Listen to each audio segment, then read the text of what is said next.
नमस्कार, मैं रुपेश श्रीवास्तव। आप देख रहे हैं भारत समाचार। इसमें भारत समाचार की टीम अगर बात की जाए तो संतों के साथ मौजूद है। जिस तरह देखा जाए कि 500 सालों का सपना जो है साकार हुआ था, राम मंदिर बनकर तैयार हुआ था। उसके बाद अगर देखा जाए तो एक मामला सामने आया कि चंदा चोरी का। जिस तरह जो यहाँ पर राम मंदिर में दर्शन करने के श्रद्धालु आते हैं, वो जो चंदा अपना चढ़ाते हैं भगवान राम के ऊपर, वो चंदे की चोरी का मामला जब सामने आया तो एक बात सामने निकल के आई कि जिस तरह से ये नाम था अयोध्या का, वो खराब किया जा रहा है। उसको लेकर के देखा जाए तो आज ट्रस्ट की बैठक है, 6 जुलाई आज है। बहुत ही अहम बैठक आज है ट्रस्ट की। उसको लेकर संतों में चर्चा हो रही है। आप देख सकते हैं ये पूरे संत हैं अयोध्या के, चर्चा कर रहे हैं कि आखिर में क्या जो महत्वपूर्ण फैसला लिया जाएगा। अगर देखा जाए तो क्या रहेगा, क्या निर्णय लिया जाएगा। क्या लगता है कि जो है चंपत राय या जो अनिल मिश्र हैं, उनको जो उनका इस्तीफा लिया जाएगा, नए सदस्य को भर्ती किया जाएगा, ज्वाइन किया जाएगा उसमें, या उनकी वहां उसमें शामिल किया जाएगा उनको। चर्चाएं उस पर हो रही हैं। देखा जाएगा किस तरह होना चाहिए सदस्य जो इसको चला सके ट्रस्ट को। बहुत चर्चाएं यहाँ पर हो रही हैं संतों में। संत लोग बैठे हैं, इनसे बात करेंगे। महाराज जी, क्या चर्चा कर रहे हैं आप लोग? जिस तरह से बैठक शुरू होने वाली है 3 बजे। देखिए, हम लोगों की एक ही मांग है कि जो भी ट्रस्ट की बैठक हो, निष्पक्ष और पारदर्शिता के साथ हो। सबसे पहले प्रश्न तो ये उठता है कि ट्रस्ट ही दोषी है, ट्रस्ट के ही सदस्य दोषी हैं और वही बैठ करके मीटिंग करेंगे और किसको इस्तीफा देंगे। अध्यक्ष महोदय यहाँ है नहीं, दिनेन्द्र दास जी महाराज है नहीं यहाँ, तो कैसे बैठक हो रही है? पहली चीज। दूसरी बात, कोषाध्यक्ष का भी इस्तीफा होना चाहिए। कोषाध्यक्ष जी ने जिस तरह से लेटर लिख करके उन्होंने अपनी बात को सार्वजनिक किया है, उससे तो ये समझ में आता है कि इनको केवल काठ का उल्लू बनाया गया था। ये कोषाध्यक्ष जी कह रहे हैं हमारे पास हस्ताक्षर करने का अधिकार नहीं था, आय व्यय का हमें पता नहीं था, और जब ऑडिट होता था तो मैं यहाँ की ऑडिट के बाद मैं अपने सीईओ को दिखाता था, फिर उस पर विश्वास करता था। यानी कि आपको ट्रस्ट पे और ट्रस्ट के लोगों पर विश्वास नहीं था, तो फिर आप ट्रस्ट में क्यों बने रहे इतने दिनों तक? पहली चीज। दूसरी बात, 1 महीने हो गया घटनाक्रम को, आज तक आपका लेटर क्यों नहीं आया? आज बैठक से 1 दिन पूर्व आपका क्यों आया? जब अयोध्या वासियों ने, तमाम संतों ने आवाज उठाया कोषाध्यक्ष जी के ऊपर, तब उन्होंने लेटर जारी किया और उस लेटर में स्पष्ट ये हो रहा कि मेरे चेक पे दस्तखत करने का हस्ताक्षर नहीं है, हमारे पास चेक नहीं है। इसका मतलब कहीं ना कहीं आप को इस्तीफा दे देना चाहिए। आपको वहां पर केवल एक मूक बधिर की तरह बना करके रखा गया था। दूसरी बात, जो बैठक हो रही है, यहाँ के जो वरिष्ठतम संत हैं, जिन्होंने राम मंदिर के लिए आंदोलन किया है, संघर्ष किया है, ऐसे संतों को भी वहां पर शामिल करना चाहिए ट्रस्ट में, जिससे जो भी बातें हैं निष्पक्ष रूप से लोग रख सकें और उसको जान सकें, और ट्रस्ट की बातों को सार्वजनिक भी करना चाहिए कि आपने क्या वहां पर बैठक किया, किसका इस्तीफा लिया, किसका इस्तीफा नहीं लिया। दूसरी बात, जो शामिल करने की बात कर रहे हैं उसमें ट्रस्ट में नए लोगों को, चंपत जी का, गोपाल जी का और अनिल मिश्रा जी का और गोविंद देव, इन चारों लोगों का इस्तीफा तत्काल प्रभाव से होना चाहिए, तब तक जब तक जांच चल रही है। अगर निर्दोष पाए जाते हैं तो पुनः इनको स्थापित करिए, अन्यथा उसकी जगह पर आप नया किसी को लाइए। नया कोई बाहरी व्यक्ति नहीं होना चाहिए। जब भी आप ट्रस्ट में शामिल करें, नया व्यक्ति जो हो वो अयोध्या का होना चाहिए और आंदोलन से जुड़ा हुआ व्यक्ति होना चाहिए। किसी भी उल जलूल व्यक्ति को उठा करके आप ट्रस्ट में नहीं रख सकते हैं, किसी संगठन के व्यक्ति को आप नहीं रख सकते हैं, क्योंकि ये जो आंदोलन था ये संतों का आंदोलन था, संतों के साथ सहयोग के रूप में संगठन था, न कि प्रमुख भूमिका में संगठन था। इसलिए भूमिका अधिक से अधिक संतों की इसमें होनी चाहिए। लेकिन जिस तरह बात की जाए, सीईओ की बात की जा रही है कि नया सीईओ होना चाहिए, यहाँ पर उसकी नियुक्ति होगी, ऐसा कुछ है। तो क्या आप लोग का क्या नहीं, क्यों सीईओ होना चाहिए भाई? सीईओ क्यों होना चाहिए? क्या संत जन असमर्थ है मंदिर चलाने में? आप एक बार अवसर दीजिए, ट्रस्ट को दिया, ऐसे एक बार अवसर संतों को दीजिए। संत देखिए कितने सुव्यवस्थित तरीके से चला करके दिखाएंगे, कहीं कोई कमी नहीं होगी। और पूरे भारतवर्ष में संत जहां जहां पर मंदिर चला रहे हैं, जहां जहां पर ट्रस्ट चला रहे हैं, एक भी कोई कमी नहीं, सुव्यवस्थित तरीके से पारदर्शिता के साथ चल रहा है। जहां जहां पर सरकारी ट्रस्ट है वहीं वहीं पर घोटाला हो रहा है। और सरकारीकरण क्यों करेंगे मंदिरों का? यही विश्व हिंदू परिषद संघ एक तरफ कहता है कि हम सरकारीकरण नहीं होने देंगे, यहाँ सीईओ बैठा करके सरकारीकरण करना चाहते हैं, बिल्कुल बर्दाश्त नहीं होगा। अयोध्या का पूरा जनमानस, साधु समाज आंदोलन करेगा अगर सीईओ यहाँ बैठेगा। सीईओ हम नहीं स्वीकार करेंगे, हम संत जनों को स्वीकार करेंगे, हम शंकराचार्यों को स्वीकार करेंगे, हम जगत गुरु रामानंदाचार्य भगवान को स्वीकार करेंगे, हम अपने उन कार सेवकों को स्वीकार करेंगे जिनके पूर्वजों ने या जिन्होंने संपूर्ण जीवन अपना राम मंदिर के लिए स्वीकार किया। ऐसे लोगों को ट्रस्ट में रखा जाए। महाराज जी, जैसे देखा जाए कि पूरी तरह से देखा जाए तो आज सबकी निगाहें टीवी पर जमी हुई हैं। आज देखा जाए तो ये ट्रस्ट की जो बैठक हो रही है उस पर लोगों का निर्णय बना रुका हुआ है कि क्या निर्णय आ सकेगा। 3 बजे बैठक होनी है। पहले बैठक छावनी में होनी थी।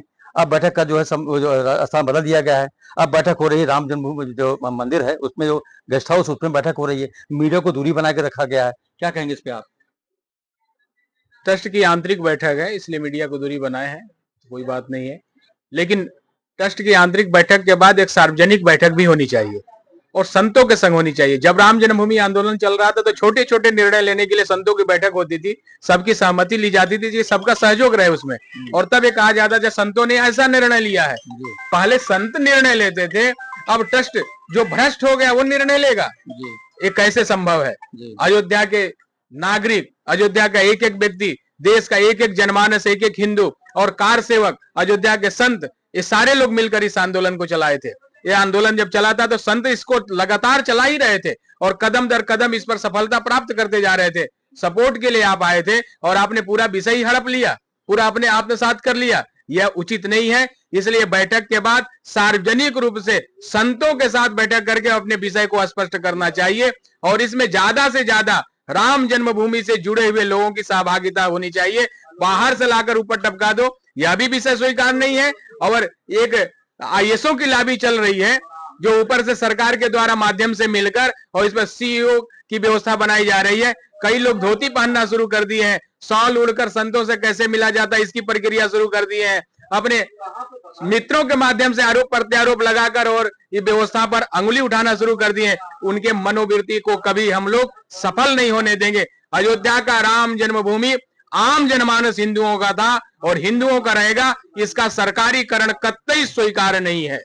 महाराज जी, जिस तरह बात किया जाए तो जिस तरह से गोपाल राव पर टिप्पणी की जाती थी, गोपाल राव आज खुद मौजूद अंदर हैं और आज जो उन्होंने बताया कि बैठक यहाँ हो रही है, मीडिया खुद उन्होंने बयान दिया है, उसको लेकर के देखा जाए, अगर मान लीजिए ट्रस्ट, अगर मान लीजिए देखा जाए तो अनिल मिश्रा का और चंपत राय का इस्तीफा मान लिया जाता है, तो किसको देखते हैं, किसको रखने में सही रहेगा? पहले तो हमको आश्चर्य है कि क्या अभी भी ट्रस्ट है, क्योंकि प्रधानमंत्री हो चाहे मुख्यमंत्री हो चाहे कोई हो, अगर जनता में वह विश्वास खो देता है तो फिर से उसे अपना विश्वास प्रमाणित करना पड़ता है। ट्रस्ट ने जनता में अपना विश्वास खो दिया है, अब उससे बुरा काम और होना क्या चाहिए कि राम जन्मभूमि में भगवान राम के दरबार से उनके बहुत सारे हार से लेके पादुका से लेके गायब हो गया है।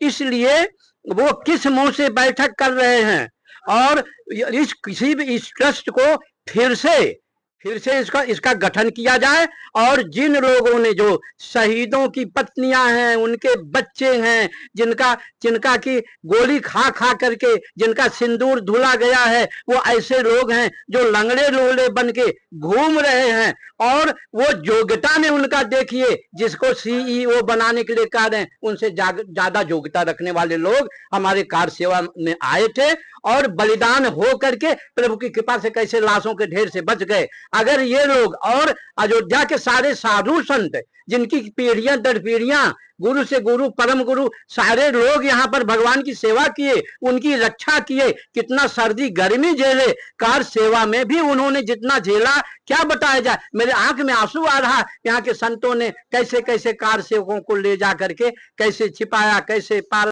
का विश्वास इस ट्रस्ट से उठ गया है। वो राम के भक्त हैं, राम के चरणों में समर्पित हैं और राम और सनातन समाज की सेवा में लगे हुए वो लोग हैं और उनको बुलाया नहीं जा रहा है। अभी बहुत सारे संत, मैं एक संत के लिए जाकर के सिफारिश किया, इतने बड़े संत, तब उनको बैठक में वहां जाने का, जब रामलला के महोत्सव में जाने का, तब उनको कार्ड मिला। अभी भी मोदी जी आए थे, बहुत सारे संतों को रोक दिया गया, बहुत लोगों को नहीं जाने दी गया। ये परंपरा समाप्त होनी चाहिए और खाली वीआईपी पास और सारी व्यवस्था उन्हीं के लोग बांटते हैं। आज देखा जाए तो आज ये भी पता लगा है सूत्रों के अनुसार कि हो सकता है कि नए लोगों को शामिल किया जाए इसमें आज। लेकिन नए कौन लोग? जो अयोध्या में भले आ गए हों, लेकिन अयोध्या के न तो संत सारे लोग जानते हैं, नाम नहीं उनको, कार सेवा में कभी दर्शन नहीं दिए, कभी दिखाई नहीं दिए। और कुछ ऐसे लोग भी हैं जो कार सेवकों को शिकायत किए, कार सेवकों की निंदा किए, और उस समय वो किसी जो विरोधी थे राम मंदिर के, उनके साथ थे। आज वो धोती कुर्ता पहन करके आज वो सारे लोग आ गए हैं और ट्रस्ट में, और सीओई ये पसंद नहीं करेंगे। हम लोग क्या है? क्यों रखा जाएगा? क्यों एक IAS ऑफिसर रखा जाएगा? क्योंकि हमारे संत लोग उससे अधिक पढ़े लिखे विद्वान साधक त्यागी बैरागी हैं, उनको हटा करके और ला करके फिर उनके हाथ में दिया जाए, जिनके हाथ में एक बार रह चुका है और जनता ने परिणाम देख लिया। क्या चाहते हैं जो बैठक हो उसमें आप लोग का कहना है? नहीं, ये नीति कहती है, ये धर्म कहता है, ये जनता कहती है, ये सारे लोग कहते हैं। उन लोगों को लोग ढूंढते हैं कि जो लोग राम मंदिर में गोली खाए, लंगड़े हो गए, लूले हो गए, नौकरी नहीं कर पाए, सारी बड़ी बड़ी सर्विसों में आ गया था, उनका ज्वाइन नहीं कर पाए, केस हो गया, आज तक वो मुकदमा लड़े हैं, वो लोग कहाँ हैं? उनको जनता ढूंढती है। और हर जितने भी राम भक्त हैं, जितने भी न्याय प्रिय लोग हैं, जिनके पास नैतिकता है, जो न्याय चाहते हैं, वो सारे लोग चाहते हैं कि उन लोगों को भी तो कहीं दिखाई पड़ना चाहिए। ये कौन सी मीटिंग हो रही है? ये कौन सी बैठक हो रही है? इस बैठक को जनता स्वीकार नहीं करेगी और हमारा संत समाज भी स्वीकार नहीं करेगा। और इसी तरह से अगर मनमानी की गई तो हमारे संत समाज को आंदोलन करने के लिए मजबूर किया जा रहा है। सड़कों पर नहीं उतरेंगे, गेट पर खड़े होंगे, क्योंकि हनुमान जी उनके साथ है। हनुमान जी गदा लेके उनके साथ खड़ेंगे। सड़क पर मार्च नहीं करेंगे, उन्हें रोकेंगे, उन्हें ललकारेंगे, उन्हें हर तरह से धिक्कारेंगे भी, उन्हें मना करेंगे। और उनके इस मकसद को, जो मकसद एक बार वो लोग पूरा कर लिए, दोबारा नहीं करने पाएंगे। अयोध्या के संत का कहना है कि जो लोगों ने राम मंदिर के लिए अपनी जान गंवाई है, राम मंदिर में अपना योगदान दिया है, उनको भी याद करना चाहिए, उनको भी शामिल करना चाहिए, और बैठक से ही संतुष्ट नहीं है। आप बताइए किस क्या कहेंगे जो बैठक चल रही है इसको लेकर? जी बिल्कुल, पहली बार तो जो बैठक चली उसमें सूचना मिली माननीय अध्यक्ष जी ही बैठक में नहीं है, और ज्यादातर सदस्य है ही नहीं, पता नहीं सही क्या है गलत क्या है।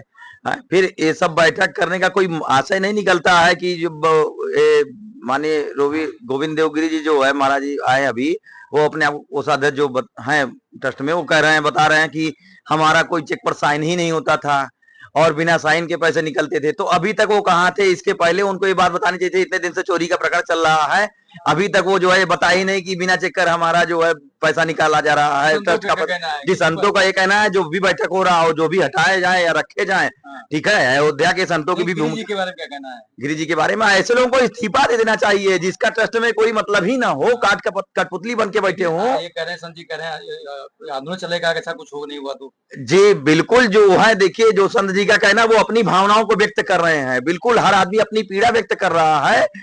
जब जाहिर सी बात है कि अयोध्या का राम मंदिर और अयोध्या के लोग ही उपेक्षित हों, जिन कार सेवकों ने जान गंवाया है और जो है शहीद हो गए कि हाँ भगवान राम के लिए मुझे अपना जो है प्राण त्याग देना है, और उनके घर परिवार वालों को भी अनदेखा किया जाए। जो साधु संत यहाँ राम मंदिर के आंदोलन में जिनकी महत्वपूर्ण भूमिका, ऐसे वरिष्ठ संतों को जो है अनदेखा किया जाए और अयोध्या के लोगों को ठुकरा दिया जाए, और फिर ऐसा ट्रस्ट गठित करने का क्या मतलब? ऐसे नए नए लोगों को रखने का क्या मतलब कि यहीं के लोग उपेक्षित हों? महाराज जी, कैसा लग रहा है जो बैठक चल रही है आज? बैठक में क्या अपना देंगे आप? ये कोई बैठक चल रहा है? अगर बैठक अभी होगी तो उसमें निर्णय क्या होना ये चाहिए? ट्रस्ट की कोई बैठकें नहीं, ये नाटक सब चल रहा है। ट्रस्ट की बैठक इस तरीके से नहीं होता कि आधा सदस्य है आधा ना हो, सब लोगों को होना चाहिए। राम मंदिर की बात है, राम मंदिर किसी एक लोगों का नहीं है, बस हो गया यही। अच्छा महाराज जी, आप क्या कहेंगे जिस तरह से हम तो आज लोगों की हम तो यही कहेंगे कि मीठा मीठा गप, खारा खारा थू। नींव पूजन का श्रेय अपना लिए, बनाने का श्रेय अपना लिए, सब कुछ अपना किए, तो आज क्यों ये नेता सामने नहीं आते? प्रधानमंत्री जी सामने क्यों नहीं आते? इसमें भी आना चाहिए उनको। और जो भी बैठक है, मैं तो यही कहूंगा, भगवान बड़े संकोची, सबसे संकोची साहेब राम जी हैं। ये केवल हाथ उठा करके कह दें कि हाँ हमने चोरी किया है। लौकिक अदालत में हो सकता है इनको सजा मिलेगी, लेकिन पारलौकिक अदालत में सब कुछ क्षम्य हो जाएगा। राम जी की अदालत में क्षम्य हो जाएगा ये अपराध। तो इस बैठक से आप संतुष्ट नहीं? आप लोग हैं क्या हो रही है? बैठक थोड़ी हो रही है, तो एक प्रकार से मंचन है, रचा पचा मंचन है, मंचन करके और इसको समाप्त कर दिया जाए। क्या आप लोग की राय क्या है? हमारी राय यही है कि जो परंपरागत साधु हैं, जो परंपरागत निर्वहन करने वाले हैं, मंदिर का निर्वहन करने वाले हैं, जिनको जानकारी है रामानंद संप्रदाय में राम जी की सेवा की क्या उपासना की पद्धति है, वैष्णवाचार्य की उपासना की क्या पद्धति है, वैष्णवों की उपासना की क्या पद्धति है, उसमें उसको शामिल किया जाए। ऐसे महात्माओं को शामिल किया जाए जिनको ये पता हो कि किस परंपरा से राम जी की उपासना हो, किस परंपरा से राम जी की सेवा हो। परंपरागत सेवा होनी चाहिए बस, और परंपरागत बैठक भी होनी चाहिए। परंपरागत साधु को इसमें शामिल होना चाहिए। अयोध्या के साधु संत जो है बहुत ही नाराज हैं इस बैठक से कि बैठक में कुछ लोग तो शामिल हैं और कुछ लोग शामिल नहीं हैं, लेकिन जो बैठक हो रही है उस पे वो उनका ये कहना है कि बैठक से वो संतुष्ट नहीं है। आप क्या कहेंगे इस बैठक को लेकर के? देखिए, यह बैठक अत्यंत त्रुटिपूर्ण बैठक है। महाराष्ट्र एंड कंपनी पूर्ण रूपेण राम जन्मभूमि पर जो है अपना कब्जा जमाना चाहता है, लेकिन संत समाज कदापि होने नहीं दिया जाएगा। जिनके जो है चिट्ठी से ही, पत्र से यह जो है अवगत करा रहे हैं कि उनके ही पत्र में ऐसे अनेक सी विसंगतियां दर्शाई गई है, अनेक सी त्रुटियां दर्शाई गई। ऐसी गोविंद देव गिरी को कैसे जो है हक और कैसे अधिकार होगा कि आप किसी का इस्तीफा ले सकते हो, किसी का आप अनुमति दे सकते हो? कदापि नहीं। अध्यक्ष जी जो हमारे परम आदरणीय, जो वैष्णव कुलभूषण सबके अगुआ हैं, ऐसे हमारे श्री नित्य गोपाल दास जी महाराज ही निर्णय ले सकते हैं किसकी स्वीकृति देंगे, किसको निष्कासित करेंगे। दूसरे का कोई अधिकार, कोई हक नहीं है। संत समाज इसको कभी भी स्वीकार नहीं करेगा।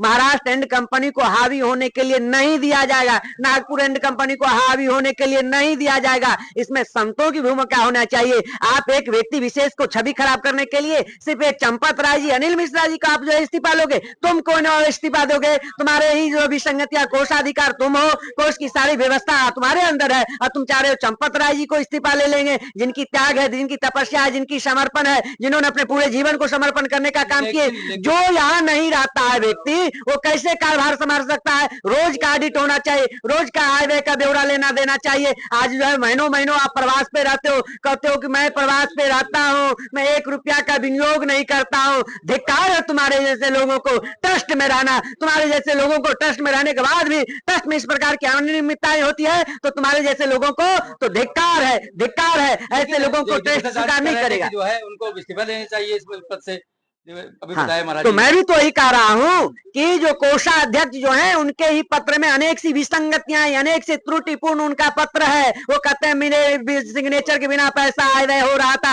आप क्यों कोषाध्यक्ष हो? कोष का विशेषाधिकार आपके पास है और आप जो है दूसरे के इस्तीफा लोगे? संत समाज स्वीकार